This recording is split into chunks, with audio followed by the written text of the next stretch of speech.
उत्तराखंड के पहाड़ों के बीच बसा था एक शांत गांव, जिसका नाम था शांति नगर।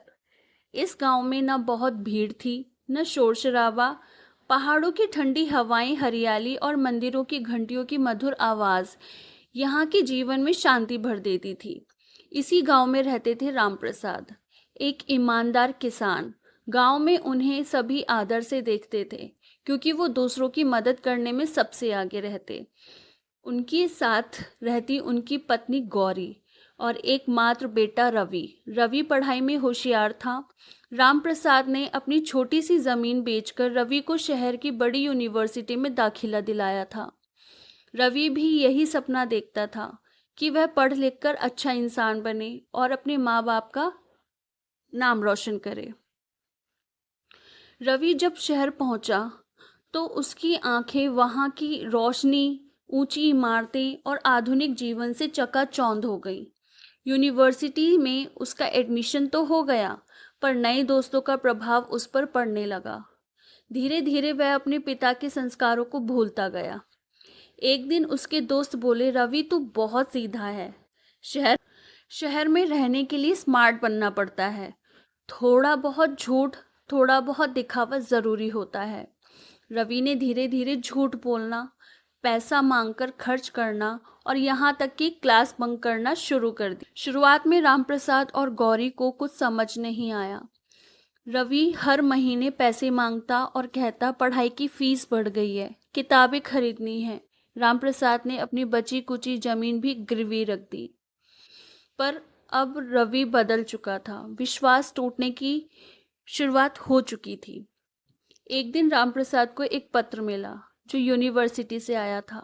उसमें लिखा था, आपका पुत्र रवि पिछले 6 महीनों से कक्षा में नहीं आया है। यदि वह अगली परीक्षा में शामिल नहीं हुआ तो उसे यूनिवर्सिटी से निकाल दिया जाएगा। यह पढ़कर रामप्रसाद की आंखों में आंसू आ गए। गौरी को विश्वास नहीं हुआ। हमने तो अपना सब कुछ दे दिया, लेकिन हमारे बेटे ने हमें ही धोखा दे दिया। रामप्रसाद ने तय किया कि वो बिना बताए शहर जाकर रवि से मिलेंगे।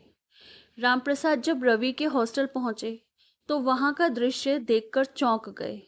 रवि दोस्तों के साथ पार्टी कर रहा था, महंगे कपड़े पहने हुए थे, हाथ में मोबाइल जो शायद घर के पैसों से खरीदा गया था। जब रामप्रसाद ने रवि से पूछा, बेटा तुम क्लास क्यों नहीं जाते? रवि ने पहले झूठ बोलने की कोशिश की, लेकिन जब रामप्रसाद ने पत्र दिखाया तो उसका सिर झुक गया। पापा माफ कर दीजिए, मैं बहक गया था, आप पर विश्वास नहीं निभा पाया।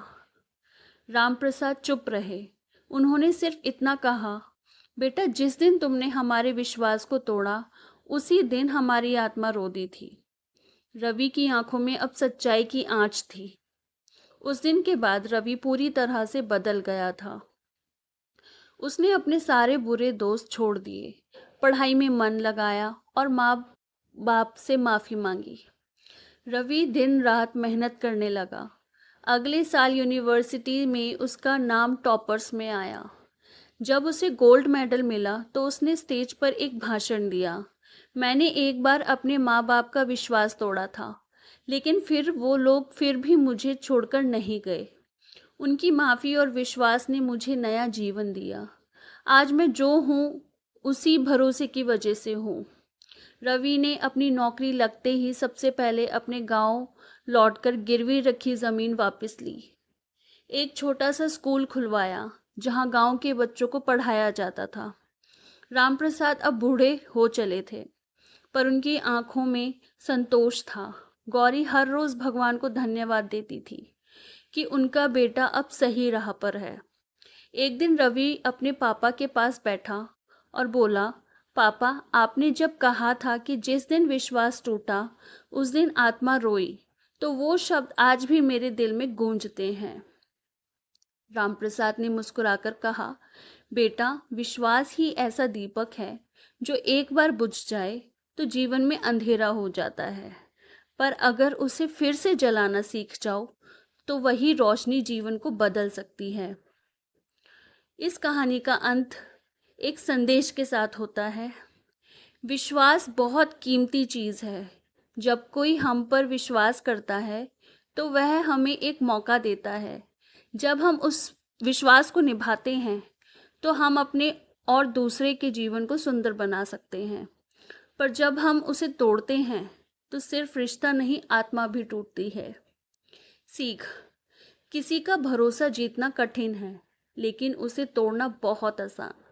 रिश्ते में सच्चाई और सम्मान जरूरी है। गलती सबसे होती है, पर उससे सीख कर बदलना सबसे बड़ी बात होती है। माँ बाप का प्यार निस्वार्थ होता है, लेकिन वो भी टूट सकते हैं अगर हम बार बार उनका दिल दुखाएं। वीडियो पसंद आई तो लाइक, शेयर एंड सब्सक्राइब ज़रूर करें ताकि मैं आपके लिए ऐसे ही वीडियोस लाती रहूं।